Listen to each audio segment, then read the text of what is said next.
Assalamualaikum. Salam jumpa. Sebaiknya subscribe terlebih dahulu dan nyalakan notifikasinya dengan menekan tombol lonceng agar selalu mendapat update terbaru.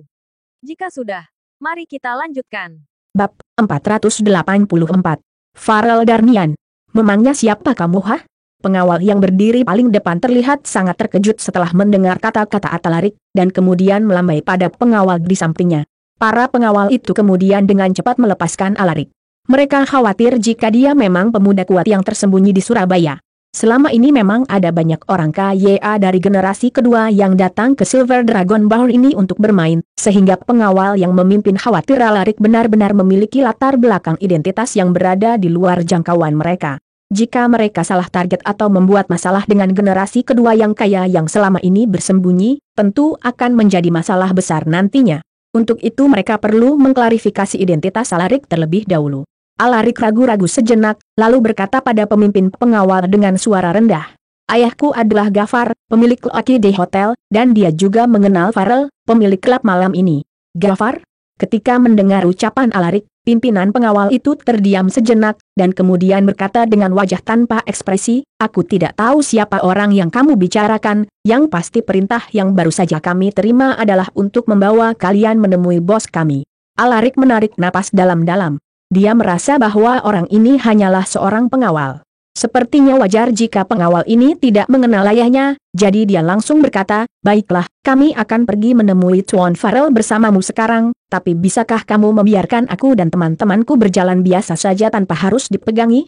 Pemimpin pengawal mengerutkan kening dan bertanya, apa kalian berjanji tidak akan melarikan diri jika dilepas? Ini wilayahmu. Meskipun kami melarikan diri, kamu masih punya cara untuk menangkap kami kembali, kan? Kata Alarik tanpa ekspresi.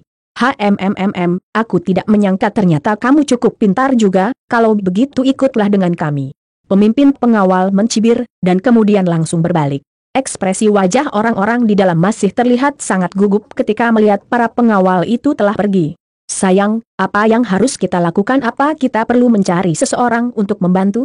Ainshel bertanya dengan nada sangat cemas. Jangan takut, ayahku kenal Farel, dan hubungan keduanya cukup baik. Kurasa Farel tidak akan melakukan apapun pada kita. Aku akan melihat apa yang diinginkan anak itu hari ini. Alarik mencibir dengan penuh percaya diri, lalu berbalik ke arah teman-temannya dan berkata, jangan takut, ada begitu banyak dari kita, bahkan Farel tidak dapat melakukan apapun pada kita, ayo pergi dan temui dia sekarang. Setelah mengatakan ini, Alarik langsung berjalan di luar ruangan dengan langkah angkuh, dan semua orang mengikutinya. Morgan sebenarnya bermaksud mengambil kesempatan ini untuk pergi dari klub malam itu, tetapi mengingat Violet juga pergi bersama Alarik dan teman-temannya saat ini, jika sesuatu terjadi pada Violet, maka Morgan tidak akan bisa menjelaskan pada Wani. Jadi dia ragu-ragu sebentar lalu berjalan keluar dari ruangan dan mengikuti yang lainnya. Sesaat kemudian, Morgan dan yang lainnya mengikuti pengawal itu ke sebuah kantor. Kantor ini sangat besar, bahkan lebih besar dari ruangan tempat Morgan dan lainnya baru saja berada. Dekorasi di dalamnya sangat mewah, hanya dengan melihat karpet di lantai saja mereka sudah tahu bahwa semua yang ada di kantor ini pasti sangat mahal. Di kantor tersebut ada sofa kulit.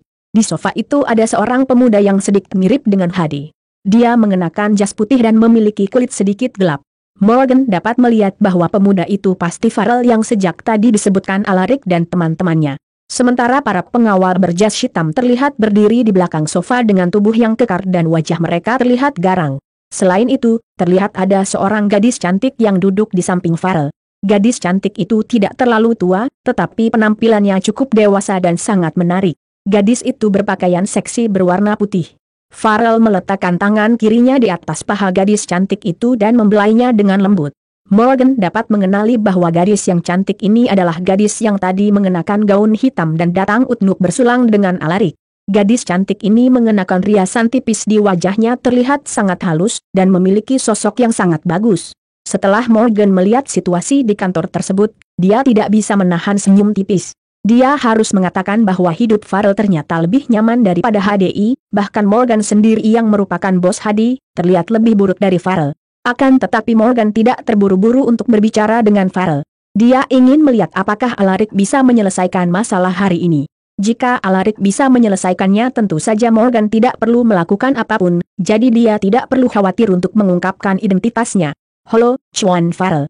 Alarik berjalan ke arah Farel dan menyapa dengan sangat sopan. Kamu yang memukuli tuan muda Sadewa hingga babak belur, bukan? Farel memandang Alarik dari atas ke bawah dan bertanya kepada Alarik dengan wajah tanpa ekspresi.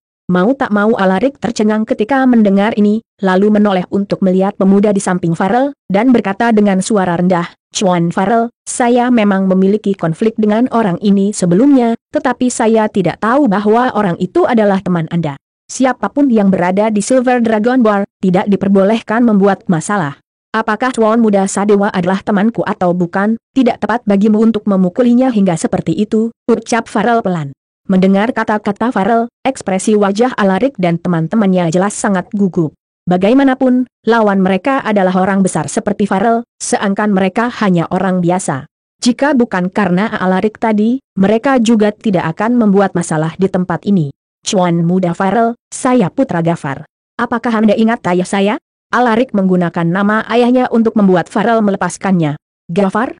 Setelah mendengar nama itu, Farel tersenyum tipis, lalu berkata dengan tenang, "Apa yang kamu maksud itu Gafar dari Lucky Day Hotel?" "Iya benar." Alarik mengangguk cepat. "Hahaha Farel mencibir, lalu menatap Alarik dan berkata, "Memangnya siapa Gafar? Apa menurutmu aku akan melepaskanmu jika kamu adalah Putra Gafar?" Setelah mendengar kata-kata Farel, semua orang yang hadir tercengang. Ekspresi di wajah mereka menjadi semakin ketakutan. Mereka semua baru menaruh semua harapan pada Alarik.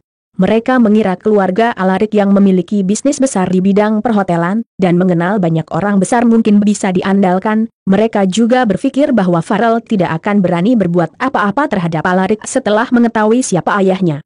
Tetapi tidak ada yang mengira bahwa Farel sama sekali tidak peduli meskipun Alarik adalah Putra Gafar.